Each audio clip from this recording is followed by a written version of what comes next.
माझ्या आयुष्यात जेव्हा पण टफ सिच्युएशन्स आल्या किंवा टफ गोष्टी आल्या, I always had good people and good mentors in my life. तर that time I still remember one night I was thinking that what do I have. तेव्हा माझं सर्वात मोठं जे वेपन बनलं माझ्यासाठी होतं ते होतं माझं नॉलेज. कुणाचं आयुष्य ना सरळ नसतं नो. सो आयुष्यामध्ये ना तुम्ही जेवढं लवकर शिकाल तेवढं आयुष्यात तुमची प्रगती जास्त होईल.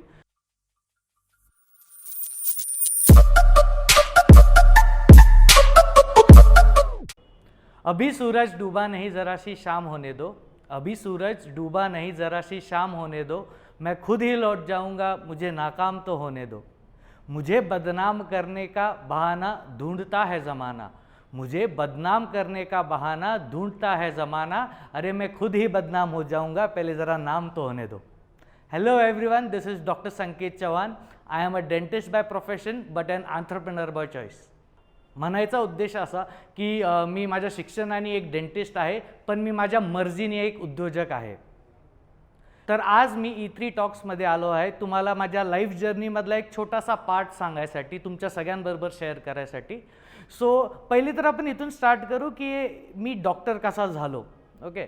So basically I belong to a family of doctors. माझ्याकडे माझी आई वडील सगळे डॉक्टर आहेत. आणि लहानपणापासून जेव्हा शाळेमध्ये कोणी विचारतं, आपल्याला पहिला दिवस असतो तेव्हा टीचर विचारते सगळ्यांना ना, मोठं होऊन काय बनायचं आहे. तर असंच मला सगळेजण विचारायचे की मोठे होऊन काय बनायचं. तेव्हा मी असं म्हणायचो की मला डॉक्टर बनायचं आहे बुवा. And this was the first reason why I became doctor. And next was की माझं मॅथ्स खूप खराब होतं. आणि लहानपणापासूनच मला डॉक्टर बनायचं खूप इच्छा होती, कारण की आईवडील डॉक्टर होते, सगळे डॉक्टर होते आणि ती लाईफ होती घरामध्ये. म्हणून माझ्या डोक्यात एवढं क्लिअर होतं की काही करून मला माझ्या नावाच्या आधी DR हे लावायचं आहे. मी मूळचा ठाण्याचा आहे. तर माझी 12वी आणि माझं शाळेचं शिक्षणसुद्धा ठाण्यामध्ये झालं. ते झाल्यावर मी BDSमध्ये ॲडमिशन घेतलं, म्हणजे माझ्या डेंटलच्या कॉलेजमध्ये नंबर लागला होता. अँड दॅट्स वेअर मी नाशिकला शिकायला आलो. इथे मी माझं पूर्ण डेंटल एज्युकेशन केलं आणि मी सक्सेसफुली, असा शब्द वापरेल, मी सक्सेसफुली सांगतो की जो 4 वर्षाचा जो कोर्स असतो त्याला मी 5 वर्षामध्ये कंप्लीट केलं. आणि सो खूप सारे अप्स अँड डाऊन्स तेव्हा आले. But coming back to when I became a doctor, माझं डॉक्टरचं शिक्षण झाल्यावर once I completed my internship, मी माझ्या ठाण्याला परत गेलो आणि मी माझी प्रॅक्टिस चालू केली, dental practice. So I practised for 2 years. तेव्हा मी ठाण्यापासून तुर्भे, नवी मुंबई इथे 40 किलोमीटर लांब रोज अपडाऊन करायचो आणि तिथे मी 1 वर्ष मी पूर्ण डेंटल प्रॅक्टिस केली. मी जेव्हा ती डेंटल प्रॅक्टिस करत होतो तेव्हा मला हळूहळू रिअलाईज व्हायला लागलं की I am not made for this. म्हणजे मला असं जाणवलं की मी एका जागी बसून आपण पेशंटची वाट बघण्यामध्ये मला फारसा काही इंटरेस्ट नव्हता. आणि तेव्हा असं म्हणायचे किंवा डॉक्टर्सला असं म्हणायचे की जेव्हा नवीन आपण करिअर स्टार्ट करतो तेव्हा की बाबा स्टार्टिंगला पहिले सीट गरम करावं लागतं, तुम्हाला तिथे जाऊन त्या टाईम्सला बसावं लागतं आणि स्लोली मग ती प्रॅक्टिस वाढते. बट ते मला कधीच जमलं नाही आणि मी असा मुलगा होतो की मी एका जागेवर कधी बसू शकायचो नाही. So I always use to think की मी असं काय करू, मी असं कुठली गोष्ट करू जेणेकरून मी मॅक्सिमम लोकांपर्यंत माझी सेवा किंवा माझं जे नॉलेज आहे ते स्प्रेड करू शकेल किंवा मी ती सेवा देऊ शकेल. कारण की व्हायचं काय की आपण जेव्हा डेंटल क्लिनिकला असतो, जस्ट दॅट की आपण क्लिनिकला बसलो आणि आपण वाट बघतोय किंवा इन अ फुल डे आपण तेवढेच पेशंट चेक करतोय जे आपल्याकडे येत आहेत किंवा ज्यांना त्रास आहे. So I always used to wonder that what do I do different so that I can impact a larger amount of people आणि खूप जास्त प्रमाणामध्ये लोकांचं कसं भलं करता येईल. तर त्या काळी मी खूप सारं रिसर्च करत राहायचो. I use to explore different opportunities. तेव्हा एक दिवशी मला अजून माहिती आहे की मी एक पेपर वाचत होतो आणि त्या पेपरमध्ये अशी न्यूज होती की there was a small girl जी 8 वर्षाची होती आणि ती शाळेमध्ये अनकॉन्शियस खेळताना ती अनकॉन्शियस झाली आणि शी वॉज डिक्लेअर्ड डेड. तर तेव्हा खूप मोठी ती न्यूज होती आणि आय वॉज ऑल्सो शॉक्ड की असं कसं होऊ शकतं, कारण की शाळेंमध्ये युजली असं होत नाही. तर मी जेव्हा डिग डाऊन केलं तेव्हा मला हे कळलं की त्या मुलीला एक हार्ट डिझीज होता. It was a congenital heart disease आणि ती जी कंडिशन होती ती ना तिच्या शाळेला माहिती होती की शी वॉज सफरिंग फ्रॉम दॅट, ना पॅरेंट्सला माहिती होती आणि ती स्कूलमध्ये ती डेथ झाली होती. त्याच्यामुळे असं झालं की there was a fight between the school and the parents की who is responsible for the death. आणि आय वॉज कम्प्लिटली शॉक्ड की हाऊ दिस कॅन हॅपन. म्हणजे पालकांनासुद्धा न माहिती असणं किंवा स्कूलला माहीत नाही असं कसं असू शकतं. तेव्हा मी जेव्हा अजून थोडा याच्यावर रिसर्च केला तेव्हा आय फिगर्ड आउट की प्रत्येक शाळेमध्ये स्कूल हेल्थ स्क्रीनिंग ही अशी कल्पना असते and it is a mandatory thing to do a school health checkup in schools. आणि मग मला तो प्रश्न पडला की जर हे मॅन्डेटरी आहे मग हे शाळांमध्ये होत नाही का होतं का नाही होत का, त्याला जबाबदार कोण आहे का, त्यात is it actually being checked की ते चेकअप होतं नाही होत. And after my research I found out that this is a huge unorganised sector. की काय होतं की खूपदा आहे ना जेव्हा लहान मुलांचं चेकअप होतं तर हे प्रत्येक शाळेमध्ये मॅन्डेटरी असतं चेकअप व्हायला वर्षातून एकदा, पण खूप साऱ्या शाळाच ते करत नाहीत किंवा देर आर ते चेकअप्स केले जातात पण त्याचे रिपोर्ट्स कधी पालकांपर्यंत पोचत नाही. तर ही गोष्ट मला खूप मनापासून त्या गोष्टीने खूप इम्पॅक्ट केला होता. And then I started researching about it and then I came forward with one thing की येस मला ना या क्षेत्रात काम करायचं आहे. तेव्हा मी माझा कंपनी माझी क्लॅरा हेल्थोनेशन आम्ही स्कूल हेल्थमध्ये काम करतो तेव्हा मी ती स्थापन करायची एक आयडिया मी सुचवली होती, माझ्या डोक्यात आली. सो आणि काय होतं की बिझनेस करणं, so that was a business आणि it was my first venture of a business. की आपण काय असतं की बिझनेस करणं आणि बोलणं ह्याच्यात खूप फरक असतो.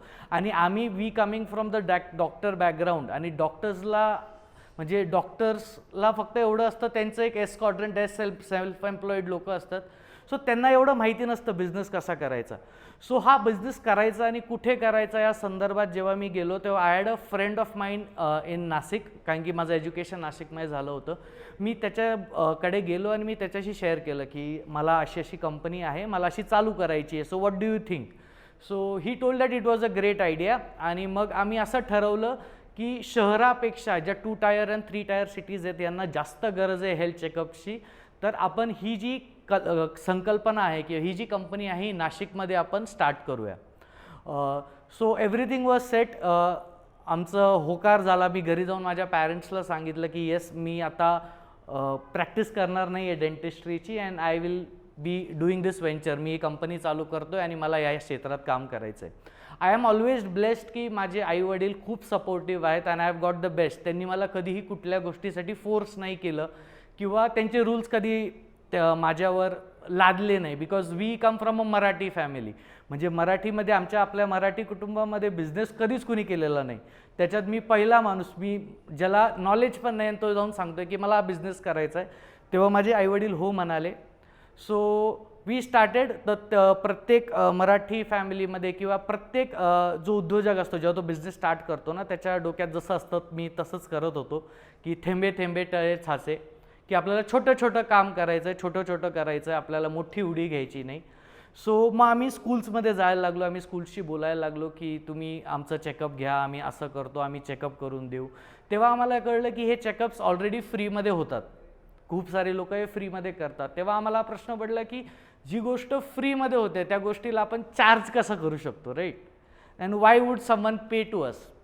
मग याच प्रॉब्लेमचं सोल्युशन शोधता शोधता we encountered a problem that की आपण याचा एक इलेक्ट्रॉनिक हेल्थ रेकॉर्ड सिस्टम बनवूया. So we created an health record system, mobile app and everything.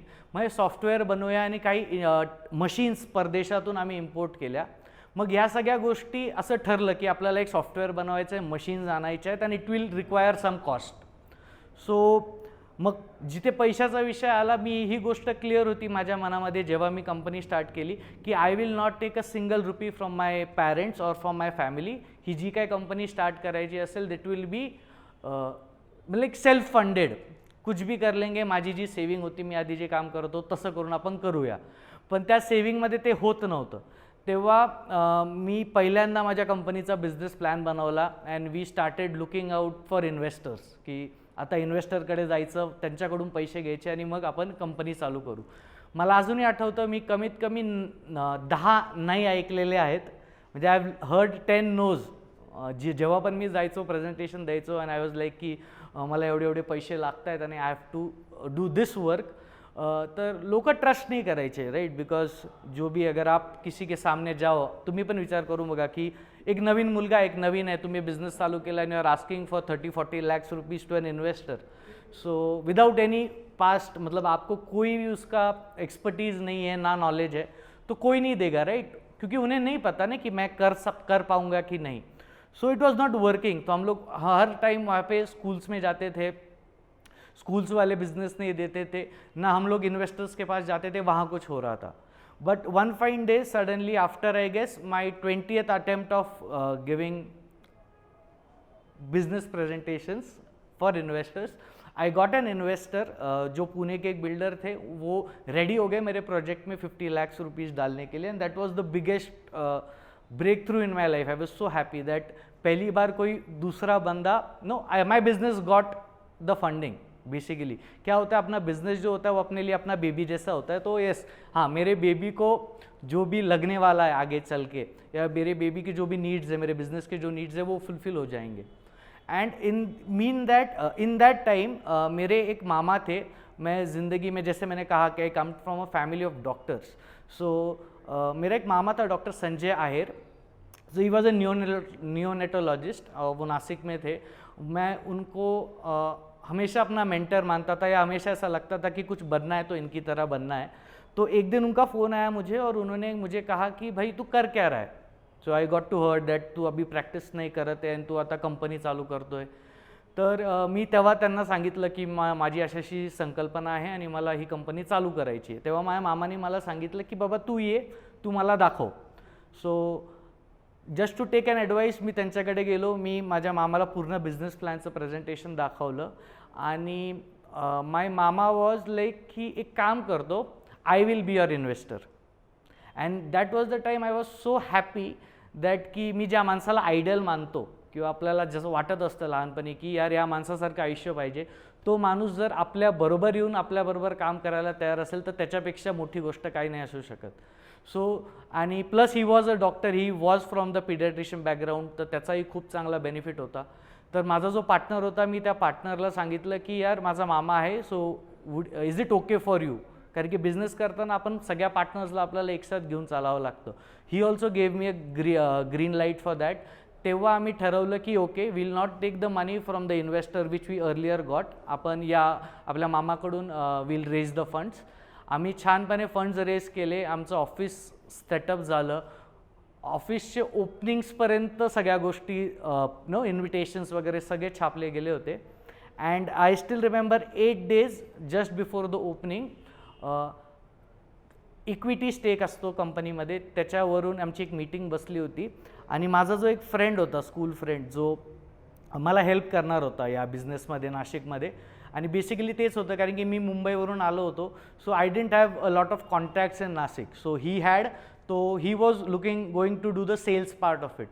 आणि तेव्हा आम्हाला असं कळलं की he was not willing to do any office duties what was given to him. म्हणजे त्याला ना ऑफिसला बसायचं होतं, ना तो कुठली गॅरंटी कधी घेत होता. So he was not taking any responsibility, nor he was putting any single penny in that business. म्हणजे तो ₹1सुद्धा त्या बिझनेसमध्ये लावत नव्हता, आणि त्याला सगळं पाहिजे होतं. तर काही कारणास्तव त्या गोष्टी नाही वर्कआउट झाल्या, आणि आम्ही त्याचं सोल्युशन करता करता असं झालं की माझा जो पार्टनर आहे, ज्याच्याबरोबर मी कंपनी चालू केली होती, त्यांनी डिसाईड केलं की आय विल क्विट. तर त्यांनी क्विट करायचं ठरवलं, आणि त्या दिवशी माझ्या पायाखालची जमीन हल्ली होती. बिकॉज आय स्टील रिमेंबर एक 10.5 लाख रुपये खर्च झाले होते, इन्स्ट्रुमेंट झाले होते, the office was ready, the opening, everything was set. And माझा जो मेन पार्टनर होता, जो सेल्स करणार होता, त्यांनी बॅकआउट केलं, आणि तो माझाच मामा होता जो इन्व्हेस्टर होता. So I still don't know, I didn't knew what to do. तर अजून मला माहिती आहे, मी एवढा शॉकमध्ये होतो की मी त्या दिवशी पूर्ण रात्र झोपलो नाही, आणि मी ना पूर्ण 10.5 लाखाचा हिशोब काढला होता की फॉर एक्झाम्पल जर आपण हे बंद करून टाकलं इथे, आणि आपण परत जाऊन जर डेंटल प्रॅक्टिस केली, तर दर महिन्याला मामाला पैसे देत आपण किती महिन्यात ते परत देऊ शकतो बाबा, याचा आम्ही प्लॅन बनवला. अँड मग माझे घरचे आले. सो माझे घरचे वॉज लाईक की आपण एक काम करू, ही जी कंपनी आहे ही आपण इथून नाही, इथे आपण मुंबईला स्टार्ट करू. So they said, they propose that we do this in Mumbai. पण माझे ऑलरेडी 2-3 वर्ष गेले होते, आम्ही सॉफ्टवेअर वगैरे डेव्हलप केलं होतं. So I didn't knew what to do. So I felt like cheated and I didn't knew. सो मला अजूनही माहिती आहे, आपण त्या काळी ना फेसबुक असायचं, तर फेसबुकवर आपण टाकायचो ना the founder director of this company वगैरे. तर मी सगळं काढून टाकलं होतं and I was completely blank. I didn't knew what to do. After that what happened is that मी एक दिवशी असंच, मी कुणाशी बोलायचं नाही, मी माझ्या रूममध्ये जाऊन बसायचो. मला अजून आठवतं 3 दिवस मी कुणाशी बोललो नाही. मी मुंबईला माझ्या रूममध्ये एकटा होतो and just I was thinking की व्हॉट टू डू. तेव्हा मला एक रिअलाईज झालं माझ्या आयुष्याचं की माझी याच्यात काहीच चुकी नाही आहे. Okay. And when I looked back at my life I realise that की मी कायम आहे ना गोष्टींपासून पळायचो. ओके. सो तेव्हा मला एक गोष्ट रिअलाईज झाली की जर मी नाशिक सोडून मुंबईला गेलो तर परत मी तिथून पळून जाईल. सो मी हे डिसाईड केलं की विथ ऑर विदाऊट, जसं म्हणतात ना शिवाजी महाराज म्हणायचे, जे आहेत त्यांच्यासोबत, जे नाही आहेत त्यांच्याशिवाय. मी बाहेर आलो. माझ्या अजूनही आठवतं, मी रूमच्या बाहेर आलो आणि माझ्या वडिलांना सांगितलं की पप्पा ही कंपनी नाशिकमध्ये स्टार्ट होईल आणि मी नाशिकमध्येच हे काम करेल. मग मला अजूनही आठवतं, देन वी केम बॅक. 1 महिना एक्सटेंड झाला, म्हणजे ज्या ऑफिस जिथे होतं, जिथे सामान होतं, ते सामान काढून ते नवीन लोकेशनला लावून याच्यामध्ये परत 2 महिने गेले आणि अशी करून 2 महिन्यानंतर माझी कंपनी चालू झाली. सो कंपनी चालू झाली आणि we were going out for cells. आता जसं नाशिक एक 2 टायर सिटी होती, तर तिथे तेवढा अवेअरनेस नव्हता हेल्थ चेकअपचा वगैरे. सो वी स्टील रिमेंबर की आमचा 1 वर्ष होतं, the first year we did only 350 students. पूर्ण वर्षभरात आम्ही 350 मुलं चेक केले होते and there was huge money at stake. तेव्हा पण एकदा निर्णय घेतला होता. तेव्हा लकीली असं झालं की माझ्या आयुष्यामध्ये E3 फॅक्टरी किंवा E3 म्हणून एक कोर्स आला, बिझनेस कोर्स, ज्याच्यामध्ये मला खूप चांगले मेंटर्स आणि मार्गदर्शक भेटले. आणि त्या कोर्समधून मला ॲक्च्युली कळलं की बिझनेस कसा रन करायचा आणि तो सस्टेन कसा करायचा. मग ते सगळं नॉलेज घेऊन I again started the next year, the second year, कंपनीचा सेकंड इयर स्टार्ट केला. आणि that time I was more than happy that the second year of our company we did 30,000 students. Right. जिथे पहिल्या वर्षी फक्त 350 मुलं check केले होते आम्ही पूर्ण वर्षात, नेक्स्ट इयरला आम्ही 30,000 मुलं चेक केले. सो बिझनेस वॉज डुईंग वेल. अजून आमच्याकडे चांगले कॉन्ट्रॅक्ट्स होते. तर मराठी फॅमिलीमध्ये जसं म्हणतात की मला तो सेटलचा टॅग लागला होता. So I was settled. तो अभी जब कोई भी मराठी मुलगा सेटल झाला की दुसरी गोष्ट असते लग्न. सो तसंच जसं सेकंड इयर झालं माझं, सेकंड इयर कंप्लीट झाल्यावर थर्ड इयरच्या स्टार्टमध्ये माझं लग्न झालं, जेव्हा माझा बिझनेसचा थर्ड इयर होता. आणि असं म्हणतात की जेव्हा 3 वर्ष जेव्हा बिझनेस जर विदाऊट एनी ड्रॉप चालला तर त्याचा जो फेलियर रेट आहे तो खूप कमी होऊन जातो. So I was happy, everything was settled. मी फेब्रुवारीमध्ये माझं लग्न झालं आणि मार्चमध्ये कोविड आलं. Now this was the second biggest setback for me myself and my company. Because आमची कंपनी आहे जी स्कूलमध्ये जाऊन चेकअप करते, स्कूल्सशी निगडीत आहे. And the first thing to close and the last thing to open in Covid was schools. आणि थर्ड इयर होता पूर्ण. आय स्टील रिमेंबर की पूर्ण शाळा बंद, काय करायचं ते माहीत नाही. आमचे जेवढे रिझर्व्स फंड्स होते कंपनीमध्ये ते एक्झॉस्ट व्हायला लागले. आणि तेव्हा मला खरंच मी ब्लेस्ड फील करतो की माझ्या आयुष्यात जेव्हा पण टफ सिच्युएशन्स आल्या किंवा टफ गोष्टी आल्या, I always had good people and good mentors in my life. मला अजूनही माहिती आहे, माझे एक चांगले सर मला नेहमी कायम म्हणायचे की बाबा तू आहे ना, आता कोविड आहे, शाळा बंद आहे, तर तू फक्त घरी नको बसूस. तर मी म्हटलं मी काय करू, म्हणजे मला करायलाच काही नाही आहे. तर ते असं म्हणायचे की बाबा तू काही कर, दुसरा कोणी काम करत असेल तर त्याच्याबरोबर गाडी घेऊन त्याच्याबरोबर फिर, पण घरात नको बसू.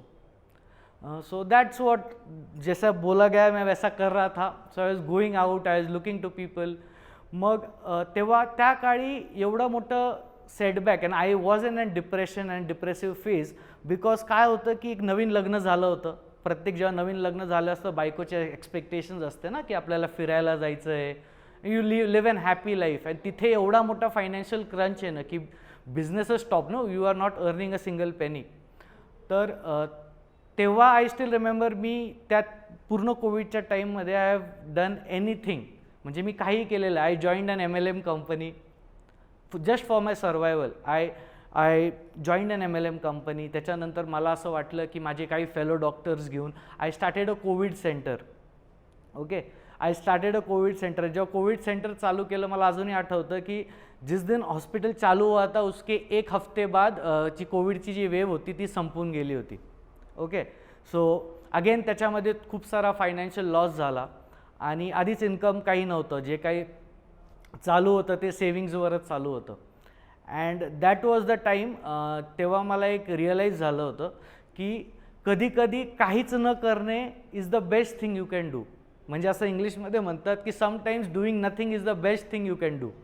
तर जसं स्टॉक मार्केटमध्ये स्टॉप लॉस असतो ना, वन्स अगर आपको दिख रहा है कि लॉस ही हो रहा है तो उसके बाद आप एक स्टॉप लॉस लगाते हो. तसं मी माझ्या तेव्हा after my hospital, after the Covid hospital, I kept a stop loss on my business. म्हणजे बाबा इथून पुढे कुठलेच पैसे कुठेच टाकायचे नाही, काहीच करायचं नाही, will just wait. Okay, and that's the time I started waiting. मग तेव्हा जेव्हा वेट करायचं होतं तेव्हा मी हे विचार केलं की व्हॉट डू आय हॅव. कधी कधी काय होतं माहिती आहे का की आपल्याकडे जर पैसे संपून गेले, बिझनेस करायला पैसे नाही आहे किंवा मी जी सर्व्हिस देतो आहे ती बंद पडली आहे, तर तेव्हा आपल्याला खरंच कळत नाही की काय करायचं. आपण वी फील वर्थलेस की हमारे पास कुछ रिसोर्सेस ही नहीं है. तर that time I still remember one night I was thinking that what do I have. तेव्हा माझं सर्वात मोठं जे वेपन बनलं माझ्यासाठी होतं ते होतं माझं नॉलेज. सो जेवढी माझी कंपनी मी स्टार्ट केली, ऑल दस 3 इयर्स मी जे शिकलो होतो, जेवढे कोर्सेस केले होते, त्याच्यामध्ये मला हे दिसलं की माझ्याकडे खूप सारं नॉलेज आहे जे मी लोकांना शेअर करू शकतो आणि तिथून त्यांचं लाईफ फॉरवर्ड होऊ शकतं. तेव्हा माझ्यासारखी अशीच एक कॅटेगरी मी शोधलीत की जेव्हा कोविड होतं तर डेंटल जे क्लिनिक्स होते ते पण बंद होते. सो द डेंटिस्ट जे होते ते पण घरीच होते. सो आय स्टील रिमेंबर मी त्यांना प्रॅक्टिस मॅनेजमेंटचा एक कोर्स चालू केला which was by the name of Dentrepreneur 1.0. आणि पूर्ण Covid we actually trained more than 250 doctors across India. आणि रेडिओमध्ये पण आमच्या मुलाखत आल्या, म्हणजे इवन नाशिकच्या रेडिओनी पण आम्हाला खूप रेकग्नाईज केलं. And that was the thing we were doing. जसं न पैसे टाकता बिझनेस करणं या गोष्टीला आम्ही सुरुवात केली. लकीली आता कोविड संपलं आहे आणि वी सर्वाइव्ह दॅट.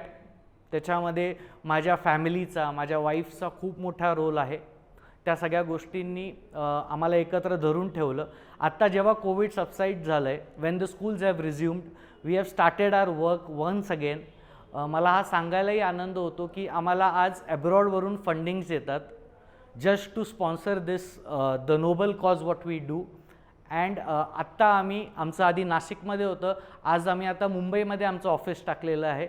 आणि तिथून आम्ही खूप सारी आमची जी सेवा आहे, जी लहान मुलांचं हेल्थ चेकअप करून त्यांना आयुष्यात पुढं नेणं आणि त्यांना फिट बनवणं, याचा ध्येय जो मी घेतला आहे, ह्याची सेवा आम्ही आज खूप लोकांपर्यंत पोचू शकतो. याचा मला खूप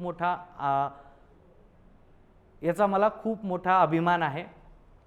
मी जाता जाता मला एवढंच सांगायचं आहे, हे बघा, कुणाचं आयुष्य ना सरळ नसतं नो. सो आयुष्यामध्ये ना तुम्ही जेवढं लवकर शिकाल तेवढं आयुष्यात तुमची प्रगती जास्त होईल. दुसरी गोष्ट मला तुम्हाला हे सांगायचं आहे की चुका करा. उलट जेवढे जास्त चुका तुम्ही कराल तेवढे आयुष्यात पुढे जाल. आपण खूपदा काय करतो की आपण आयुष्यामध्ये ते पाऊलच घेत नाही. आपण हरून जाऊ किंवा आपण पडून जाऊ म्हणून ते पाऊल नाही घेत आणि त्याच्यामुळे त्या फेलियरमध्ये किंवा त्या अपयशामध्ये जे काही शिक्षण आपल्यासाठी ठेवलेलं आहे, जे आपल्याला पुढे सक्सेसफुल बनवणार आहे, त्याच्यापासून आपण वंचित राहतो. म्हणून मी तुम्हाला एवढं सांगेल की फेल होत राहा, चुका करत राहा. फक्त त्या चुका एकदा केलेली परत रिपीट नका करू, नवा चुका करा आणि शिकत राहा. मी मनापासून पूर्ण E3 टॉक्सच्या टीमचं धन्यवाद मानतो की त्यांनी मला या प्लॅटफॉर्मवर बोलून माझ्या आयुष्यातले काही क्षण मी तुमच्याशी शेअर करू शकलो. जर तुम्हाला आवडलं असेल तर नक्की या व्हिडिओला शेअर करा आणि या चॅनलला सबस्क्राईब करा, सो दॅट तुम्हाला असेच खूप लोकांचे जे अनुभव आहेत ते तुमच्यापर्यंत पोहोचू शकतात. धन्यवाद. थँक्यू.